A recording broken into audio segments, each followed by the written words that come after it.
Your people pleasing started as a coping mechanism in order for you to feel safe, and your obsession with trying to get everyone's approval is starting to deteriorate your own mental health, and it's starting to remove your sense of self and your identity within all of your relationships. If you feel like you are never actually feeling like you're truly belonging in the environments that you're in, if you feel like you're not actually feeling accepted and you don't actually feel like you're even authentically being yourself around people, whether that's consciously or subconsciously, it's just your subconscious's way of keeping you safe. And in this video, I'm going to tell you a bit about why we people please and how we can overcome this. So why do we actually people please? On a very basic level, it's quite obvious. I think every single person, every single human being wants to feel a sense of belonging. You want to feel like you're part of a community, and you want to always feel accepted. The way our brain understands like anything is through observing others and feeling as if, okay, I actually belong here. I'm accepted in this community, in this group of friends, in this family, whatever it may be, in this relationship, you know? But if at your very, very core, you feel like you're not actually allowing people to see the more uglier parts of yourself, like you feeling upset, even depressed, anxious, fearful, angry, these emotions are just as important as the more fun ones like happiness and joy and excitement. They are just as important, but somewhere along the way, whether that was your environment or something else, some experience, it led to you feeling like those were not acceptable for you to express, and you were there to constantly seek conditional love, right? You always feel like people's love for you is conditional on how good of a daughter you are, how good of a son you are, how good of a student you are, how good of a friend you are, how good of a wife, husband, partner, whoever. You always feel like you're trying to attain the approval and the acceptance of other people. And what ends up happening is you start losing yourself and your sense of identity, and it starts deteriorating your mental health. So basically, the cost of your peace is the obsession and constant cycle of, I need to do this for this person, I need to make this person happy, I need to always think of the people around me above my own, and that is not healthy. It's all about balance. Especially, as I said, if you feel like the environment that you grew up in was teaching you that love was conditional on how good of a child you were to your parents. Like if you grew up in a very unpredictable environment where maybe one or both of your parents' behaviors were very on and off, good and bad, like it was very randomized.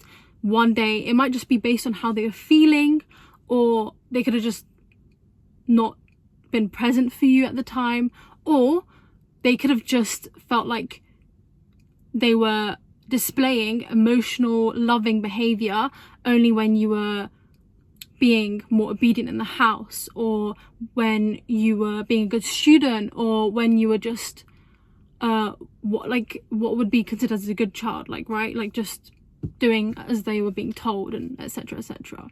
And unfortunately, you end up carrying that pattern over to every single relationship you have from then on, and that it does include your community, your friendships, your work environment, your romantic relationships, and then your relationship with your children eventually.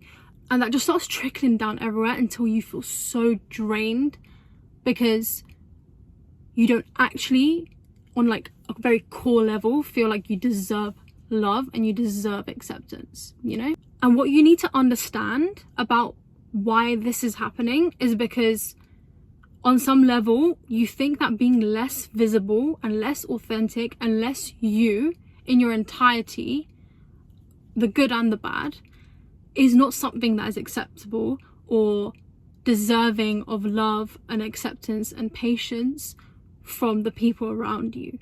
And so you end up getting into relationships where you always feel like you're trying to get them to love you and accept you, rather than actually feeling like they do. And it's so internalized, and other people might not even be conscious that, or like realizing that you are feeling this way. And I think in a lot of ways, people pleasers have very high emotional intelligence, as I said, because they grow up usually in environments where there's a lot of unpredictability and chaos, and it's like their way of controlling their relationships in a way, and how they come across to others and feeling accepted. They have high emotional intelligence. And so if you're a people pleaser, and as a recovering people pleaser myself, you are very, very observant on what kind of person you're dealing with, who you're speaking to, what their needs are, what they like, what they dislike. But instead of actually forming a genuine relationship with them, whether that's a friendship or something more, you end up using it in order to hide and deflect constantly. I think a lot of people pleasers tend to just, as soon as the attention is on them, they try to put the attention on the other person or their environment, because they think that that's going to make them feel better and safer, which is just kind of this misconstrued lie you're telling yourself in order to feel like a sense of peace and control in a way. But as I said, this constant need for approval just costs your peace and your joy out of life. And I know you want to make some changes, so I'm now going to be talking about how we can actually start overcoming this step by step. So the first thing I want you to do, in order for you to understand what this obsession with constantly seeking approval of others is going to do to you on the long run, is I want you to imagine 2 doors, okay? And you're going to open one door, and you're going to look at a life where you achieved everything you could possibly want in life. Career, relationships, money, anything that is, anything at all. You can dream big, no limits here. And imagine not everyone would have accepted the way you were living your life. Not everyone you loved were okay with the way you were living your life, in however way that might be, okay? And then imagine on the other door, you are carrying on this way, and you still have everyone in your life, and you're still feeling as if, okay, people around me actually accept me and love me, but not everything you want came true, you didn't actually end up living the life you wanted to live. You didn't go for the job you wanted to go for. You weren't able to form the kind of relationships you wanted to form. Which one feels scarier?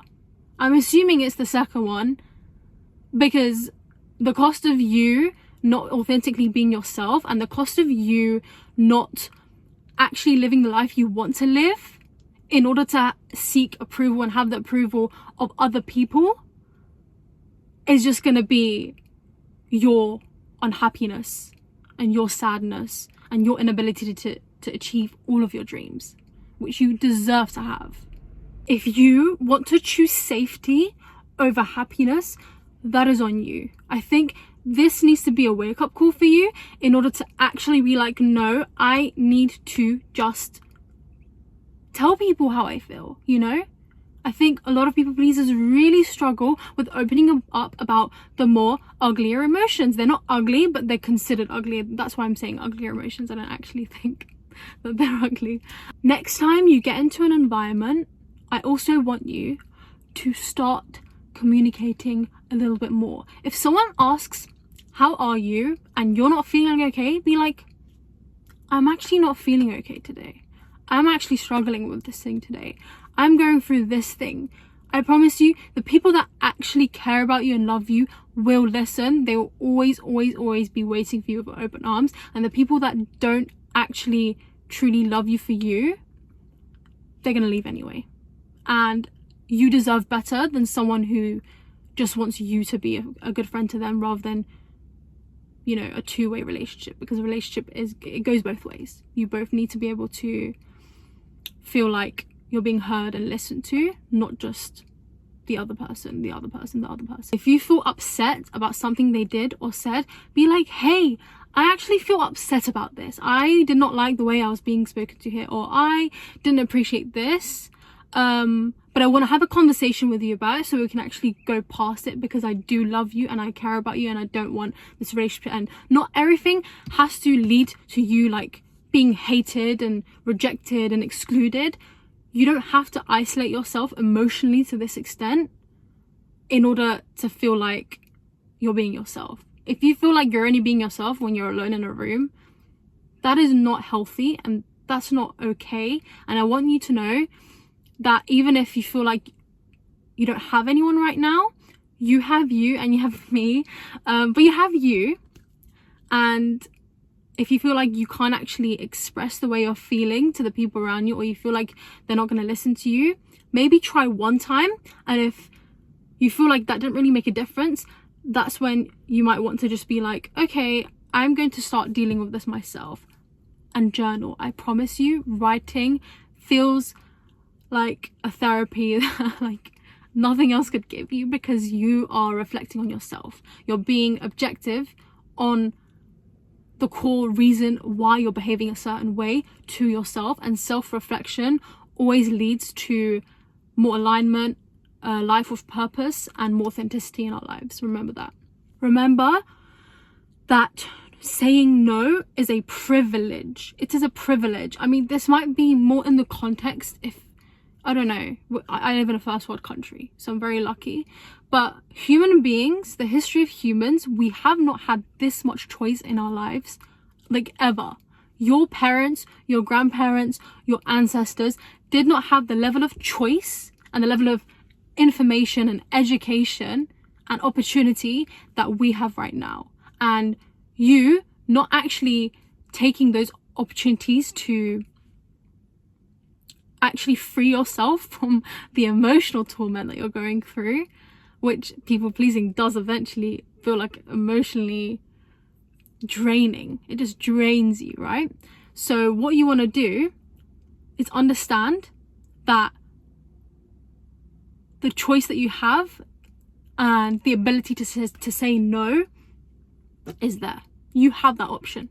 So if you feel like you don't want to go out that day, you feel like people are going to get offended if you don't go to a certain place, or are constantly on a group chat with like 10 people, and like it feels overstimulating for you, but you feel like you always need to be there in order to feel like you belong and that they're not upset with you or offended by this behavior, just understand that saying no is an option. And if you don't feel like going out that day, just be like, hey, I'm actually not feeling like going out today. You can even lie if you really don't feel ready to just be that honest. You can be like, hey, I'm busy, you know? It's that simple. It's really that simple to have a little bit more boundaries within your relationships without hurting anyone or offending anyone or making people feel blindsided or upset. It's okay to sometimes just choose to prioritize yourself and your happiness and your peace. And especially as a woman, guys, saying no is a full sentence. Remember that. It is a full sentence. You don't need to over-explain yourself in every single situation. And this is only for the context of like you not wanting to do something that you don't want to do, right?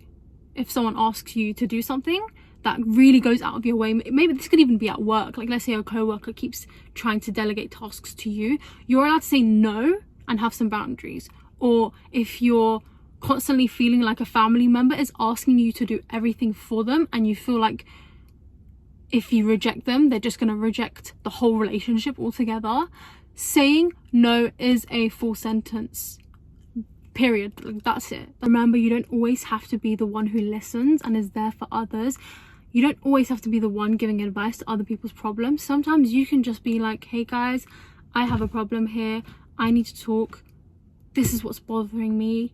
Even if no one can change anything, even if no one can actually do anything to make it feel better, talking sometimes is the solution. And I've personally struggled with this in my life, where I've just completely shut it off to other people and not talked about what I've been going through, and that nearly like drained like every energy out of me. That was the hardest thing, and I just want you to know you don't need to be that way. You can lean on other people sometimes.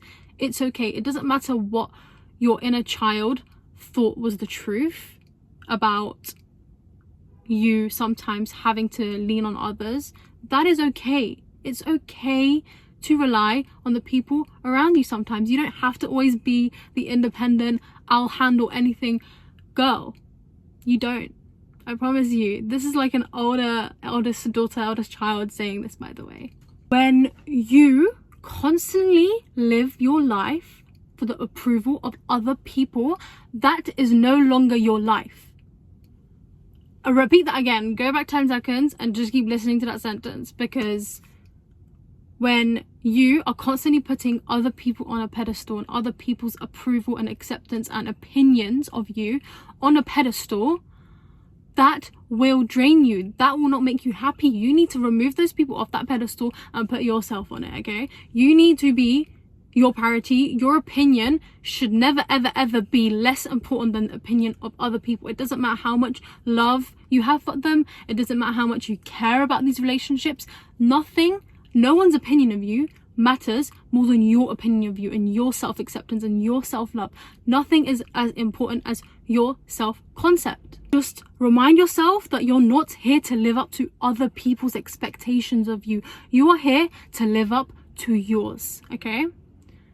So I hope that this video helped with some motivation and a reality check, and just be kind to yourself and work on yourself. Until the next video. Thank you. Bye.